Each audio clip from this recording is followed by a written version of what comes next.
Hello, friends, viewers, and other folks whom I don't know quite as well, but who happen to know me and or who stumbled across my channel by luck, happenstance, or coincidence.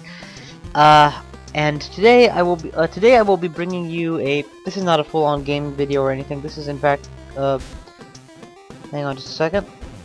La la la la la la la la la la la la. Okay, never mind. This, however, will be a very short, to-the-point video, about, one of my colonies in a game called Gnomoria. I intend to, at some future point, possibly, potentially, show off this game in all of its glory, but I figured, it would be... I've been having so much fun with it lately that I kinda just wanted to share my kingdom with you guys, and show you what's been up. So it is the 8th day of summer on year 2, in this game, 12 days is a year, so, sorry, 12 days is a season, 48 a year, so day 56-ish. One moment, let's see what I've got going on in my event log. Oh, this backfire. Okay, never mind that. And, my colony has finally hit the point that it's actually thriving, so I figured I would share with you, what it is. And in the process, I would share with you, what some of the stuff Gnomoria offers you to do. Let us begin with the outdoors, which is where we are now. For those of you totally unfamiliar with the game and or genre, Gnomoria resembles Dwarf Fortress in many ways, except of course the interface is beautiful, the gameplay is entertaining, and the game is not trying to make you hate yourself. To those totally unfamiliar with the genre altogether, think SimCity meets Terraria, and you'll begin to get a picture of what's going on. Righto, so let's begin then, shall we? At depth 2, so this is like the highest height that you can be, my stuff gets to. This map is a very simple map. This was actually my tutorial, not tutorial, this is my world on easy mode so that I could just play the game and learn what's in it. I turned off random invasions, enemies, goblins, etc. Only the random wild animal will show up. I chose tiny as the map size, so as you can see when I zoom out you can practically see the entire map, which is convenient. And I even set the meter to say make the map a little more on the flat side, so you'll notice we've got one elevation, one elevation, one elevation. That's about it, rather than it being more rocky or mountainous. In any event, let's walk you through the kingdom. This is actually where it all began, right here, with a giant stockpile here, and then this wheat farm that used to just be 7 by 7 squares long, or in size, and then this strawberry farm of about the same size. Wheat is used to make bread, strawberries to make strawberry wine.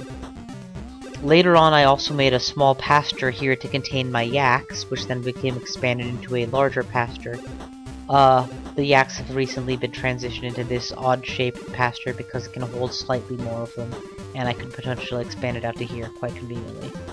Alpaca will end up being here when I can afford some. Here we see, let's just go down the list systematically. Up here on the high-rise we have my cotton farm, and I could expand it, but there's no point to. At this rate, I'm producing enough cloth out of my cotton to make everything I want faster than I'm using it up. Here we have my 3 tree groves in pine, birch, and another of birch. The goal with these being to supply me a steady source of logs, but I order my tree tenders, aka the woodcutters, to clip the trees, cut the trees, replant the trees. Well, yeah. So, cyclically they take care of these 3 groves. There's also an apple tree grove up here that I was able to acquire from merchants, the few base clippings that have now expanded to a full-on grove. And an orange tree grove down here with the same history. These, apart from just giving me wood, also grant me fruit. I don't know that whether or not I'm going to eventually try and replace my old pine tree grove with that or not. But that's certainly a possibility. Then we have the expanded wheat farm. As my colony grew population in size from the initial 7, 8 nomads, 9 nomads to the current 19, yeah, it became necessary to supply a greater and greater source of a quantity of food. Also my yak herd grew from 2 yaks, a male and a female, to currently having 10 pastured yaks in this pasture, with an overflow pasture for when they have babies, which happens roughly once every 12 days per female. And I'm trying to think what the easiest way to show you the statistic is. Maybe if I go to the butchery shop. Yes. All of the yaks are selectively female, with the exception of one lucky stud who gets to impregnate the lot of them. The result being, I get about one yak every day or two being born and shipped off to the slaughterhouse. These yak take up a lot of straw to feed, and so I need massive straw fields, which I have, wheat straw. You'll notice that I currently have 270 plots here and 96 more plots here, so just shy of the 400 mark. Apart from making wheat straw, they also make this precious wheat grain that can be baked into loaves, which keeps my gnomes well fed. So I've expanded my human food supply as well as, my gnome food supply as well as my yak food supply. That has been, what's that word for when something is instrumental? That has been instrumental in keeping my colony going. Righto. So now you've seen what the surface looks like, right? Oh yeah, and I built a couple markets, more than one, so that when traders have limited quantities of a good that I'm interested in, like 15 or 20 each, I can potentially still trade with 3 of them instead of 1. And I've seen so far multiple traders can arrive at once if you have more than one stall, which is helpful. Oh, and here's just a massive storage area where I keep my seeds for the various farms. 190 cotton, 97 wheat seeds, 20 mushroom seeds, 224 strawberry seeds. Here is a male and a female emu that I purchased, which have produced a baby, it seems. I don't know what gender. They are fed off of strawberry seeds that go into these troughs and are refilled periodically. Okay, so that's the surface of my wonderful, wonderful colony. It's a little bit dark out on account of it being just the earliest sunrise. You know what? Let's hit play for a little bit. Let my gnomes do their thing. Let it get a little bit brighter out past sunrise, certainly, and 4 in the morning.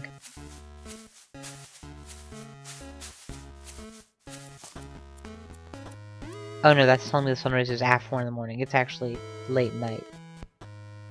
But yeah, I'm running this on double speed right now. And you can see the wheat harvest is proceeding apace with the harvesting and the replanting. And here the groves are being maintained and just the general hustle and bustle of the day. Here is my dormitory. Actually, I might as well start showing you the rest of my colony while it runs. So this is my dormitory. Several of my gnomes are asleep. I have enough beds. I had enough beds initially to contain all of my gnomes. I keep calling them dwarves. Ignore that. I had enough beds initially to contain all of my gnomes, but then with a recent influx of nomads, nomads, I was not able to do so anymore. Oh, you guys are being lazy. I hate you shiftless workers. Go ahead and build me something of note. Got a nice pen going there.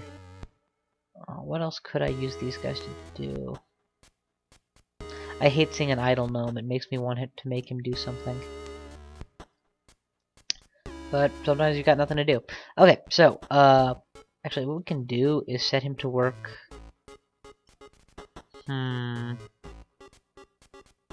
Do I have a storage utility area that I'm not currently making optimal use of? Just build a few crates there or something. I don't know. Sorry, forget it. Forget I said anything. Okay, so here we've got my my grand hall, and as you can see, the floor is done in marble with spiral engravings. I have a large number of lapis lazuli statues, as well as a few in sandstone, marble, and serpentine. The result is that the Great Hall has a net worth of 6,400, or ish, which has attracted many gnomes to my colony. Apart from that, my kingdom's overall value, both in terms of what it has constructed as well as what it's got in stock, is 25 grand, which is enough to attract the roughly 20 nomads I have currently.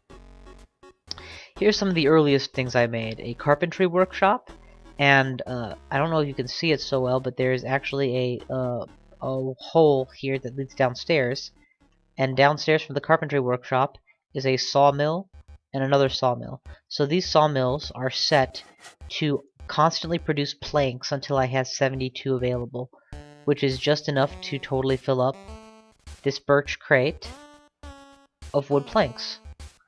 So at any given time, I can order a carpentry task and know that I have the raw materials, probably, at my disposal to get it started. Yeah. Then you've got the stone sets. Let me show you the stone set. We've got a stone cutter who takes raw stone blocks and turns them into usable raw stone and turns them into stone blocks that are usable for tasks. And again, I have standing orders to make 32 of every given stone block type.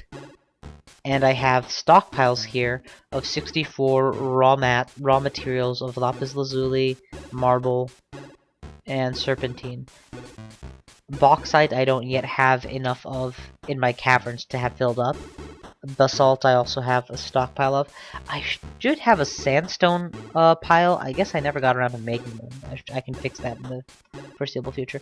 In fact, since I have shiftless gnomes right now who aren't doing anything, let me go ahead and designate that area right now. Designate stockpile here of goods of type stone, raw stone. Which kind of raw stone? Sandstone. And we will call it the sandstone pile. Raw. Priority is low. This doesn't need to be done urgently. This needs to be done below averagely. If you got nothing better to do, then take care of it. What are my other piles at? 5? Yeah, okay, fine. Yeah, sandstone though in particular, I don't really care if we are rapid about take care of it or not. Oh, it seems the apple harvest is going well. Yeah, if there's a hauling task to be done, all gnomes will be up to the task. Okay, so the stone cuttery, makes 32 of all different block types, which are then promptly stored in the stone block supply area. Apparently we are missing quite a few of these, so that's something I gotta take care of. Then we've got the stone masonry, where obviously the use of stone blocks to make core components like chairs, stone chairs, knives and knife blades, and hearth molds, furnaces, and such is conducted, as well as the stone sword, which is very convenient for, quick weaponry access. Then we've got the stone carver, who can turn it into fancy and opulent things like statues and pet rocks. So he obviously was very busy when we had Project Lapis Lazuli Hall, with Project replacing the entire floor in marble. Up here we've got my loom, which takes in seeds of cotton or fibers of cotton and turns that into bolts of cloth with a recommended never go below 90 order. You'll notice that I actually cut a tiny little staircase over here. The reason for that is, if you go upstairs, it communicates directly with the cotton fields above here. And these bags stockpile loads upon loads of cotton fiber, so that I can, what is that birch crate doing there? Whatever, this is probably a mistake. So that I can readily access cotton fibers for my loom. Meanwhile, downstairs, again, there's a quick staircase downstairs. Downstairs we have the tailor, who uses bolts of cloth to produce all of the necessary things, including padding and mattresses, and then more regularly bandages. I have a standing order to produce 32 bandages, which are promptly stocked upstairs here, near the hospital, inside my bandage boxes. Apparently we have 56 stocked currently, because I like to have a little bit of overstock for times of danger. Yay, it looks like they're actually filling up the sandstone pile. Hooray! Okay, next floor down. Where are we? Yes, next floor down we have the, I've already gone over the auxiliaries to the woodwork and the clothwork. Now we have the kitchen. This right here is the food stash for the Great Hall. Great Hall is also my dining area. It is where gnomes go when they want to get when they want to laze around, when they want to drink and eat. You'll notice there's a pantry door down here, and it leads almost directly into this giant stockpile of food. We currently house 293 loaves of bread, 19 cheese omelets, and 1 sandwich. Standing orders are that we should never go below 250 loaves of wheat bread in this kitchen. with sausage, sandwiches, cheese, and sausages all have, or sorry, with sandwiches, cheese, and sausage all having minimums as well. 40 spare sausages. A sandwich requires one loaf and that's one loaf and one meat, right? One loaf and one meat, one sausage. So having spare sausages speeds up that process of getting that replaced. And here we've got a surplus kitchen. When this kitchen gets overwhelmed with bread work requests, the goal is that this one should kick in to help out. And 250 more loaves, the same order, produced till 250 is here. I've considered making this less pertinent, but you know, we'll see. You've also got the egg and milk stock, which is just, you know, milk and cheese kept, yeah, yak milk and cheese kept nearby, so that this guy can readily convert milk into cheese for the cheese omelets. And this guy is already under orders to make more cheese. The limiting factor being the emu eggs, which I do not yet have a steady flow of. Here we've got our distillery, and I found one to be more than sufficient, with standing orders to keep crafting wine till we're at 220, from all of the fruits that keep coming in. As of now, the fruit stock is pretty hefty, with 69 fruits available, and the hall's drink stock is, well, 219 wines. I think we've actually hit our requirement, right? Yep. We've hit our requirement of 220. Here we have a butchery shop, where I can lead in the yaks when they breed past 10 to be slaughtered, because frankly more than that's gonna eat their way through my straw. And here we have a bone carvery with 150 bones in supply. Jesus Christ. Yeah, but we have a bone carvery to make use of the bones that I keep providing it. 86 yak, 29 monitor lizards, 10 bear, 30 honey badger, 3 times. So excellent. This is the next floor down of my gnome fortress. Now we get, we'll zoom out please. There we go. Let's go a floor deeper. Where are we? Where are we? Right. And a floor deeper than that. Now we get into the... Back here we have the entrance to the mine. And then 2 floors in, we start really getting to the mine stuff. This is a series of furnaces. Sorry, this is a furnace to produce coal. And then I think I have a pair of forges. At least one. Yeah, I have one forge here to make copper bars. Again, with standing orders to keep producing, basically. Blacksmith, metal worker, armorer, leather worker. Between these, I can make my armors fairly conveniently, and I haven't yet advanced to the point that I'm worried about making fancy weapons or anything, especially in a no-combat world where there's not really that much point. Here we have my ore stock, which accepts ores and gems, and sure enough, you'll see it has a few sapphires and emeralds and an absolute ton of tin, copper, and silver ore. It notably does not stockpile stone, because that stone works upstairs. Let us go deeper, deeper, and deeper. You'll notice a guy with a wheelbarrow. I wonder what he's up to. Oh, he must be helping the prospector. So here we have a prospecting station that takes in clumps of dirt and infinitely tries to sift through them for something valuable. My goal is to just clean up all my dirt this way eventually, now that I have the extra gnomes. This is a priority 8, i.e. the second lowest or third lowest priority task. If there's anything better to do, I want him to be doing that instead. Same with resupplying the dirt pile right next to him. But when I'm not actively controlling my miners by like giving them updated tasks, there tends to be a lull. Oh, this guy took the wheelbarrow to just grab a bunch of sandstone to bring upstairs. That's nice. Anyway, deeper and deeper and deeper and deeper we go, and as you can see, I have excavated vast stretches of the underground. What I'm gonna do is zoom out once more, so you can get like an overview. I haven't bothered putting torches, but I really should have. Next time I play this game, I'm gonna have to be more systematic about my torches. Like, here's a case where I just said, look, I found a single area with tin, basalt, and lapis lazuli, clear the friggin' floor, and just made a giant, like this, order to cover the entire floor and mine it out. And they did.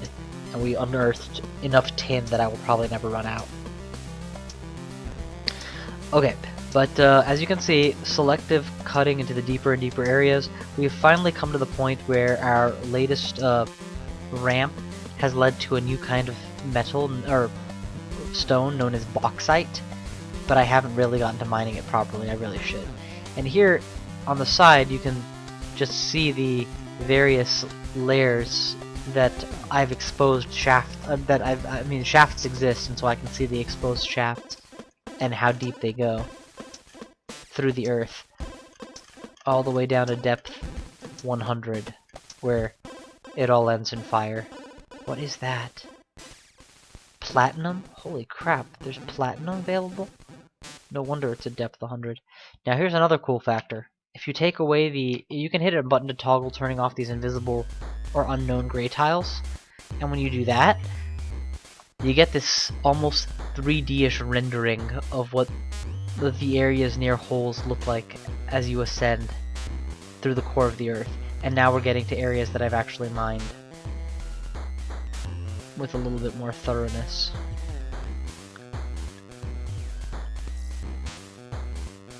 So the mining projects are obviously a little bit more ongoing, with no urgency attached to their actual completion, unfortunately. Because I have all the stuff I need to make this happy, contented, not quite self-sustaining colony. Actually, it is kind of self-sustaining at this point. Clearly there is a reasonably large area of the map I haven't touched, which I could be getting to. Looking at my kingdom's stockpiles overall, in terms of a few good measures, let's see, items, stone, 9,000 blocks of stone total existing right now that have been mined out, cut, whatever.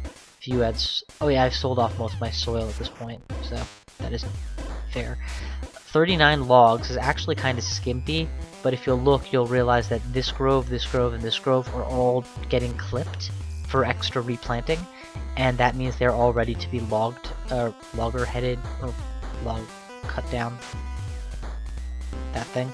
So we're going to be getting approximately 95 birch logs from this grove, 64 from this grove, and another 90 from this grove by the time the day is done. That's not counting the apple and orange harvest, that orange tree harvest, which are, you know, still outstanding as well. Then we've got my store of precious metals, where I've got the 589 different ores, including the massive stash of tin that hasn't been put away properly. And then let's do food and drink, because that's just a great marker of how survivable you are, right? 230 strawberries. I've begun actually getting a reasonable quantity of apple and oranges, which is good. 290 loaves of bread should keep my gnomes well fed for at least a season.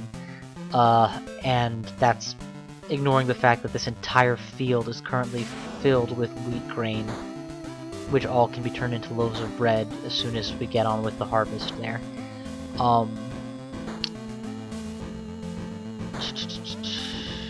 What else is there to show off? Yeah, oh, cheese and cheese omelets. That didn't even used to be a thing. I'm glad we're doing that now. It's 58, 78 more uses of yak milk. And of course, a constant flow of yak milk from my 10 yaks, which is excellent. In terms of planting, we have 600 clippings spare. We have 452 birch clippings? Seriously? I really should consider just turning off the clipping of birch orchards, since clearly we're not going to run out of that for 3 more growth cycles at this rate. 900 wheat seeds. Damn. Yeah, the emus probably can survive off of that for quite a while. I need to figure out how many emus I can support off of how many seeds, and then come up with a good balanced number, kind of like I'm trying to do for the 430 wheat straw. That by my calculations, 10 yaks eating 1.5 straw a day is about 15 straw a day, times 12 for a season is 180 to get through a season. So I have enough stockpiled for summer, for 2 seasons, and with some to spare for my whatever auxiliary use of straw I might have. I will continue the wheat harvest, but I won't worry about my herd size unless it goes beyond 10. Righto, I think that's honestly about enough to be getting on with for the time being. I hope you all enjoyed watching this little snippet of my gnome colony. If any of you are interested in Gnomoria, if any of you are looking at this and like, I wonder how he got to that point, or this looks like a game that might be fun to see me play out, let me know. I'd be more than happy to record some more of my play and upload it or whatever as the case may be, especially now that I've gotten this under my belt and I have some clue what I'm doing, though not, you know, a lot. The colony was called Trivialia for a reason, and that's because I put the difficulty down to such a trivial level. But yeah, it's a great game. It's a lot of fun. It's all that joy of being the leader of your SimCity city, but mixed with the joy of crafting, digging, mining, exploring, etc. Which, frankly, a SimCity game can't. It is an itch that the SimCity type games can't scratch. Alright, thank you all so much for watching. I will see you guys next time.